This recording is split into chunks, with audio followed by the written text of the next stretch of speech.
भाजप आणि शिवसेनेतील संघर्षाला आता नवं वळण मिळालं असून विरोधी गटनेते गुंड्याभाऊ वाटेगावकर यांनी लोकशाही आघाडीवर जोरदार टीका केली आहे. कराडच्या सर्किट हाऊस येथे झालेल्या पत्रकार परिषदेत वाटेगावकर यांनी सत्ताधाऱ्यांवर गंभीर आरोप केले.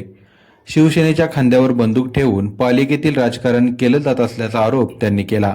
तसेच नगराध्यक्ष राजेंद्रसिंह यादव चुकीची माहिती देऊन कराडकरांची दिशाभूल करत असल्याचाही दावा केला. यशवंतराव चव्हाण यांच्या समाधीलगत होणाऱ्या नेकलेस रोडसाठी आमदार डॉक्टर अतुल भोसले यांनी मोठा निधी उपलब्ध करून दिला असून हा मार्ग शहराच्या विकासाला चालना देणारा ठरेल असा दावा वाटेगावकर यांनी केला. शहरातील विकास कामांसाठी निधी उपलब्ध होत असतानाही सत्ताधारी खोटे आरोप करून विकास कामांना अडथळा आणत असल्याचा आरोप त्यांनी केला. घनकचरा प्रक्रिया प्रकल्पातील कथित गैरव्यवहाराचा पुनरुच्चार करत सध्याच्या कामकाजाबाबतही अनियमितता सुरू असल्याचे त्यांनी म्हटले. खंदारे यांच्या वाहनातून प्रवास केल्याचा आरोपही वाटेगावकर यांनी फेटाळून लावला.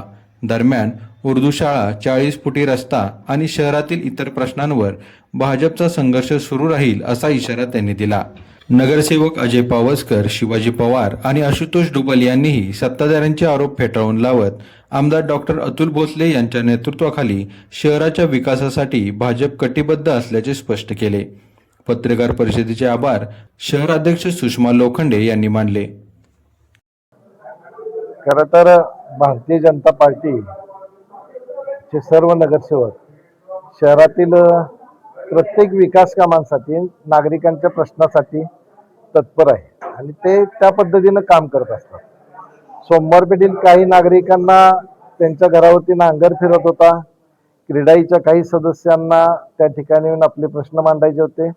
अशा पद्धतीने कराड शहरातील सर्वसामान्य नागरिक त्या ठिकाणी उपस्थित होता. त्या ठिकाणी कोणताही गुंड नव्हता.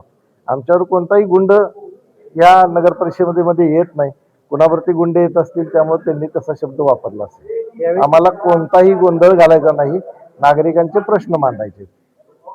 त्यांनी त्यावेळी असाही आरोप केला की माणसं गोळा करून तुम्ही सभा उधळून लावण्याचाही प्रयत्न. त्यांनी सभेत यायचा प्रश्नच नाही ना. ते प्रेक्षक गॅलरीमध्ये येतात आणि त्यांच्या ज्या समस्या आहेत त्याच्यावरती मागच्या वेळी जे सभेमध्ये त्यांना शब्द दिला होता अध्यक्षांनी की मी पुढच्या सभेमध्ये घेऊन, ते दिला आहे नाही पूर्ण केला हे बघण्यासाठी ते तिथं आले होते.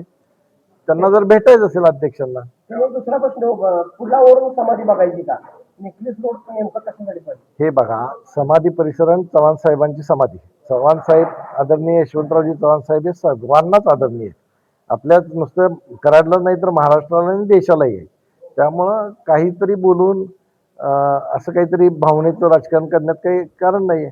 विकास काम आहे ते विकास कामाप्रमाणे होणार. कुठेही चव्हाण साहेबांच्या समाधी स्थळाला कुठेही बाधा येणार नाही.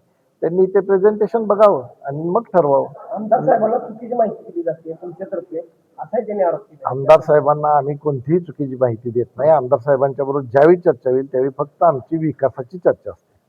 संविधान भवन आणि उर्दू शाळेच्या अतिक्रमण नगरपालिकाच करत आहे. विरोधी पक्ष म्हणून आपण काय भूमिका घेणार? आम्ही त्याच्यावरती सोमवारी त्यांची व्हिजिट मागितलेली आहेत अधिकारी आणि आम्ही सर्व जाणार आहेत. त्याची कागदपत्र मागितलेली आहेत. त्यामध्ये जो काही अनियमितता असेल त्याच्यावरती आम्ही कायदेशीर कारवाईचा बडगा उगारणार.